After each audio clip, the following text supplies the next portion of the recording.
and welcome to the Climate and Nature Summit. We're delighted that you're joining us to celebrate World Food Day. Together with hundreds of schools around the country, we will be exploring food and farming. Where does our food come from? And how can food be produced in a way that respects the world around us?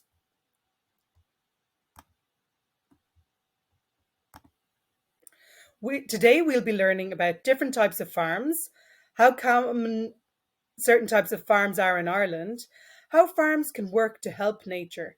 Then we're going to meet a farmer called Kenneth from Green Earth Organics Farm in Galway. And finally, we're going to talk a little bit about how you can make a difference. Let's start off with your favourite foods. What is your favourite meal to eat? What do you really enjoy eating? Your teacher can pause the video here. You can have a chance to either draw a quick picture of your favourite meal or chat about it as a class. Welcome back. How did you get on? Was it easy to choose just one meal? When I'm asked, I'll usually say my favourite meal is a veggie lasagna.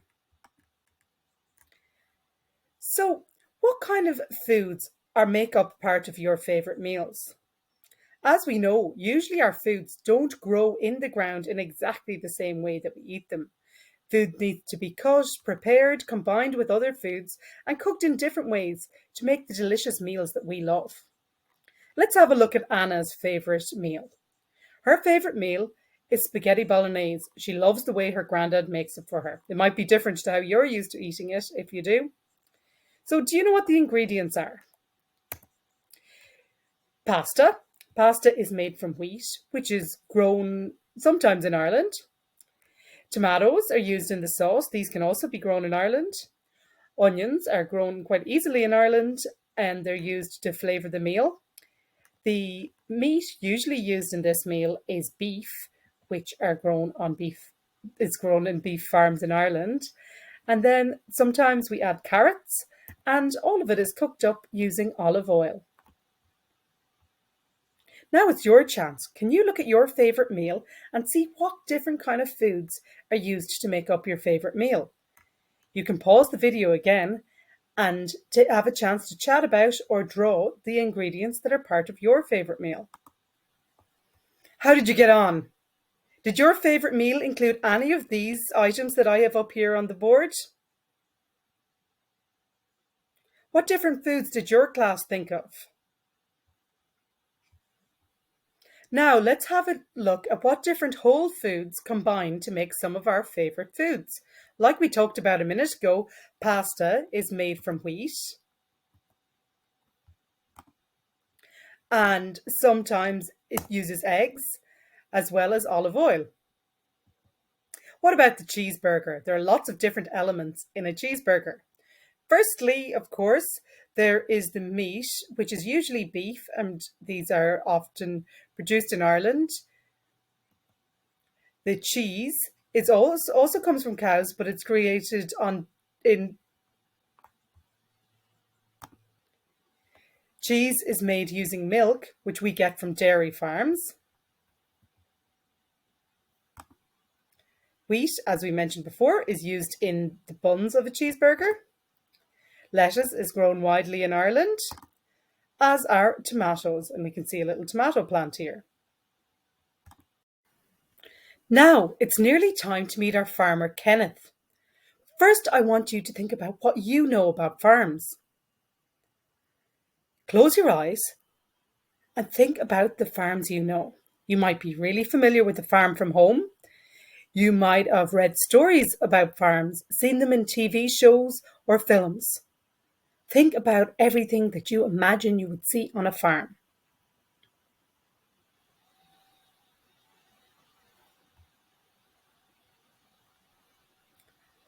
When I looked in my school library for books about farms, most of the farms had loads of different animals. Pigs, cows, donkeys, goats, sheep, horses, chickens, and even cats and dogs. Have you ever visited an open farm? These farms usually have lots of different types of animals for you to pet and meet. Here are some of the books I found that have loads of different animals in them. This isn't how most of our food is made. Farms usually have one or maybe two types of animal if it is an animal farm. Some farmers will grow food and others will have a mixture.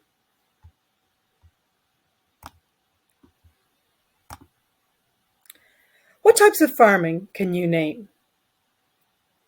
Pause here and have a chat with your classmates. The most common type of farm in Ireland is dairy farming. These farms keep cows. When cows have calves, they produce milk, like other mammals. This milk is collected by the farmers. It is sent to dairies where it is processed to make milk for us to drink, as well as cheese, yogurts, butters, and so many other products. Our livestock farms keep animals as well for their meat. We have a lot of beef farms in Ireland. Due to our wet and mild weather, grass grows really well here and it is used to feed many of our cattle. And they produce many of these products. Pork, ham, sausages and rashers are popular in Ireland and pigs are farmed in large piggeries. Other livestock in Ireland are sheep and poultry. Sheep farming is very popular in certain parts of Ireland, like in the west. Sheep can be kept in fields or on high mountains. These sheep are very hardy and can survive in bad weather, wind and rain. Poultry farms provide us with eggs and chicken meat. Although most of the farms in Ireland keep animals, Ireland is also really well suited to growing crops such as barley, oats and rye. Some of these crops are fed to animals and some are used to make drink and food for humans. Do you know what vegetables grow well in Ireland? Do you know what vegetables are growing here? These are cauliflower. We will hear more later from our farmer Kenneth about the vegetables he grows on his farm. Fruits such as apples, plums and pears can grow in Ireland, as well as berries, both inside polytunnels and outside. I've got a few true or false questions for you here. Listen to them and then discuss with your classmates whether you think they're true or false. Most farms in Ireland have sheep, cows, chickens and pigs all together. In Ireland, we grow all of the potatoes that we eat.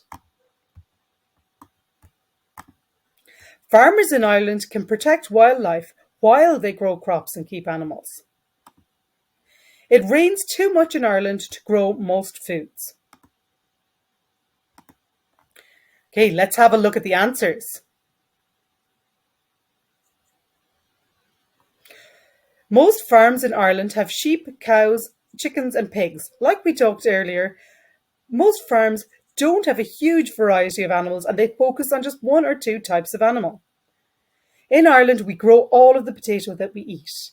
That's false. Even though Ireland is really well suited to growing potatoes, we import over a quarter of the potatoes that we eat in Ireland. Farmers in Ireland can protect wildlife while they grow crops and keep animals. This is very true, and we'll find out lots more about it in a minute from our farmer Kenneth. It rains too much in Ireland to grow most foods. This is false. Even though Ireland's climate can be very wet, farmers have evolved over thousands of years to grow the best foods for our climate in Ireland. Now we're going to hear from an amazing farmer called Kenneth. Kenneth will tell us what is special about his farm and how he is working not only to feed lots of people, but also to protect the wildlife on and around his farm. As you listen, try to answer these questions. You'll get a chance to answer them afterwards. What is his name? I've kind of given that clue away already. Where is his farm? What does he grow? And what is particularly special about his farm?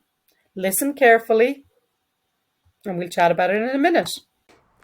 So hi, I'm Kenneth Keevy and I'm talking today from Green Earth Organics Organic Vegetable Farm, and we're based here in the west of Ireland, in the sunny west. Not always sunny, but today we've been very blessed and we've got beautiful sunshine. So you may be surprised to hear that in Ireland there are very few vegetable farms, and there are especially very few organic vegetable farms.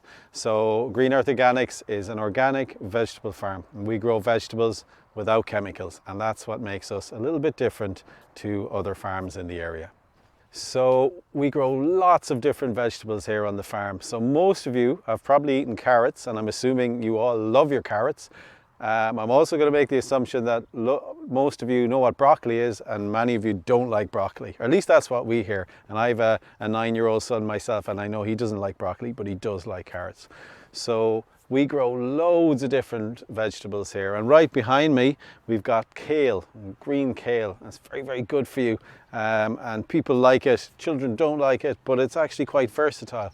We also grow carrots and we grow broccoli, and over there to one side we have 1,100 tomato plants. And most of us think of tomatoes coming from maybe Spain, but right here in the west of Ireland we have the most amazing sweet cherry tomatoes. And here's a little secret you may not know. The fresher the vegetable, the sweeter it is, and the sweeter it is, the easier it is to taste. So we have all sorts, and maybe later we'll show you a very distinct vegetable called a Romanesco. And Romanesco, I'm not sure if it actually grew here or if it landed here from a spaceship, because it is like it came from outer space, and it's amazing. So we met our farmer Kenneth. He is in Galway. He grows lots of different vegetables, including carrots, broccoli, kale, tomatoes, potatoes. And can you remember any more that he mentioned? What is special about his farm? Do you remember? He told us his farm was an organic farm. This means that he doesn't use damaging chemicals on his farm. We'll talk about it more later. We're going to listen to a little bit more of his video. I want you to think about different jobs the farmers have to do. What jobs does Kenneth have to do during the year? And again, what is special and different about this farm? So here we are, and it's in the middle of August here on the farm at the moment. And finally, after 6 months of preparation, actually 8 months since we started planning, we have our first crops coming out of the ground. And right behind me you have the kale plants. These little kale plants will have been planted by seed into a propagation tray. Then they're taken, and after about 6 weeks they're at a size where we can take them and plant them into the ground. They might be in the ground for another 2 months before we harvest. And this kale will go on producing until sometime next April. So the farm here is in constant change, constant movement. There's always something to harvest, always something to do. And it's a lot of work. It's especially a lot of work because we don't use any chemicals. Chemicals cut the work down, but they're also very bad for biodiversity, for nature, for all the little creatures we share this planet with. Butterflies and bees and birds, all sorts of things like that. So because we don't use chemicals, What jobs did Kenneth tell us that he does on his farm? He shared lots and lots of jobs. How many of them can you remember? Pause the video in a minute and have a chat with your classmates about the different jobs that different farmers do. Think about these questions. Are jobs different for different types of farmers? Do the jobs change throughout the year? Who helps the farmers to do their work? And what is the hardest job in your opinion? Pause the video here and chat with your classmates. The other question I asked you is, what is special about Kenneth's farm? Kenneth told us that his farm is an organic farm. That means that he is farming in a way that helps nature rather than damaging it.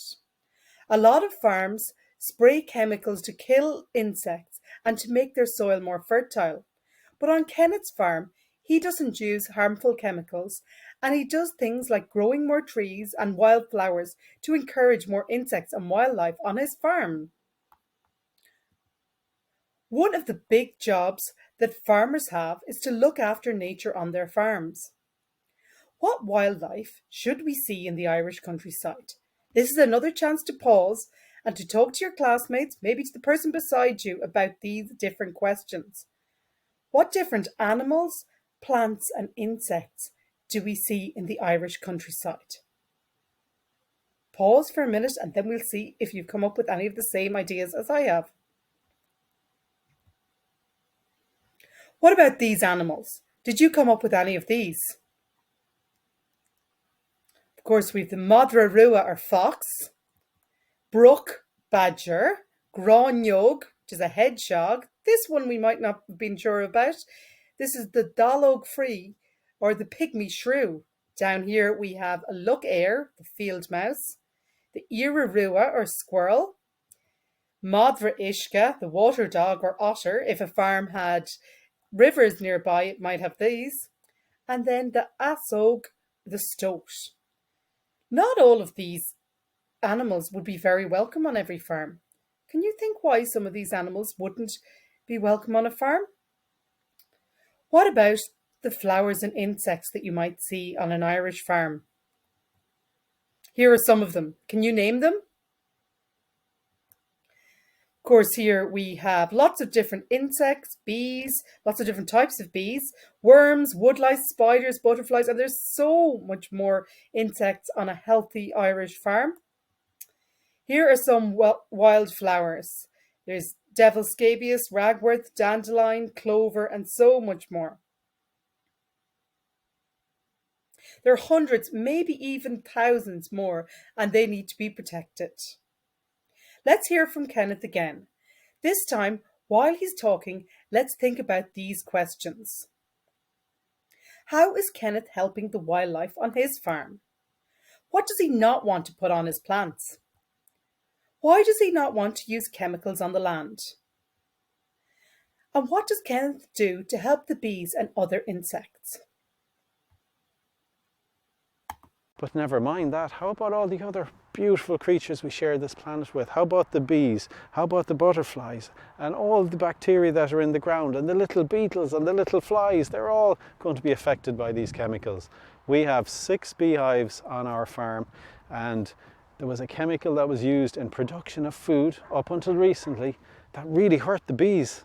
And me, for one, I wasn't very happy about that. We don't want any of those chemicals on our food. We don't want any of those chemicals in our fields, on our land, and we don't want them touching all these other things that we have to share this planet with. And, of course, and you may or may not know this, what would happen if we didn't have the insects, if we didn't have the bees?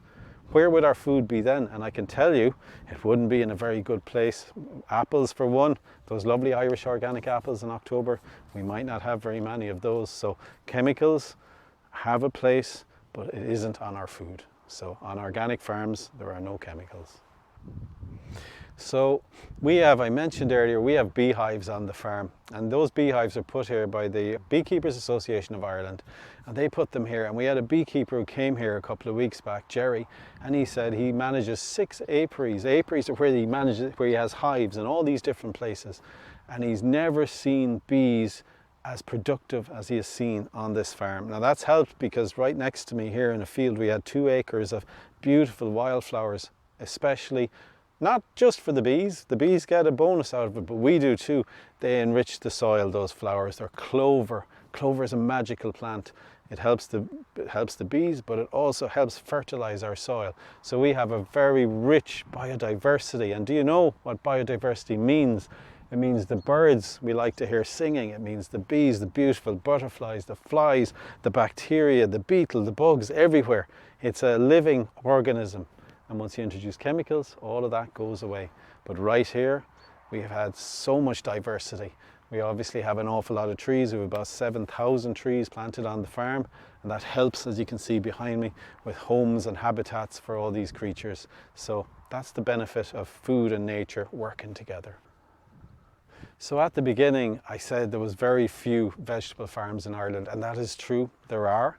Once upon a time, there was an awful lot more, and in fact, in our grandparents' day, most people had a vegetable garden right behind their house, and they produced their own vegetables. And you'd go out and you'd pick the peas and the carrots, and they were sweet and lovely, you know. That doesn't happen these days. But there are still some really good growers, both organic and conventional, in this country. And that means that if we grow the food here, we have the food here. And if something happens in another part of the world, where a lot of our food comes from right now, we still have food. But if that happens in Spain or wherever the food comes from, and we don't have a supply of food here, where will our food come from? What will that mean for your dinner plate? Where will your peppers come from, your carrots, if they're all grown in Spain and not in Ireland. But we do have good carrot growers in Ireland, so we're lucky and we want to keep them, and it's important. We have good food, we have people who know how to grow it, and it is worth protecting that.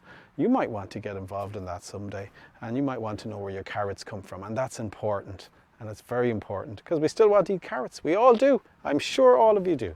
Maybe not broccoli, but definitely carrots. Thanks, Kenneth. That was really, really interesting. Let's have a look at some of the questions we asked. So I asked you to think about, what does he not want to put on his plants? Why does he not want to use chemicals on the land? And how does Kenneth help the bees and the insects?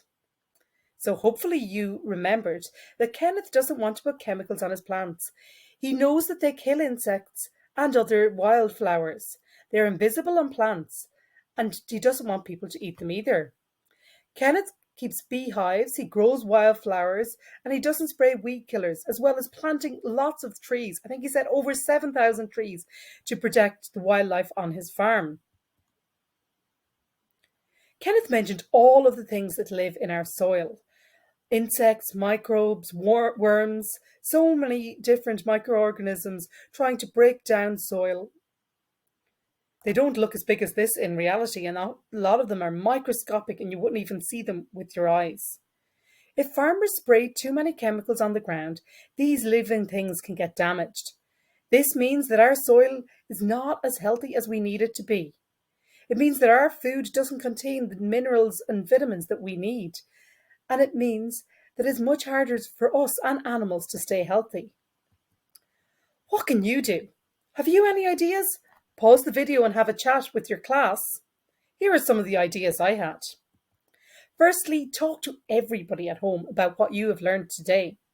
Tell them about Kenneth and everything that he told us. Ask more questions about where your food comes from. Ask questions like, where does this sandwich come from? What kind of farm was it grown on the different parts of the sandwich? What are the different ingredients? Where has it been flown in from? Also, another idea. Do you know any farmer? Is somebody in your family a farmer? Maybe your auntie or your granddad, your cousin? Could you ask them what they're doing to protect nature? Tell them about what we've learned today. Maybe they're doing lots already and they can show you the different parts of nature that are being cared for on their farm. Another idea is to plant some food yourself. Start growing your own food. In your classroom, you could plant seeds in small plants. You can plant herbs and cress that you can eat from the windowsills of your classroom. If you have room in your school for a school garden, maybe you already have one. Maybe it needs to be revived. Start small, ask for help, and give it a go. Remember, not everything grows the first time. Thank you so much for taking part in the Climate and Nature Summit. Today, we have learned about the different foods which make up our favourite meals, the different types of farms that we have in Ireland, what types of wildlife we can find on our farms. We met Kenneth from Green Earth Organics, who told us about his farm and what makes it an organic farm. We learned about organic farming and how farming without chemicals is better for the food, for the plants and the insects around, and also better for us. Finally, we looked at what we can do by talking to people and starting to grow ourselves. And a huge thank you to your teacher for giving you the opportunity to learn all this and for taking part in the Climate and Nature Summit. Thank you.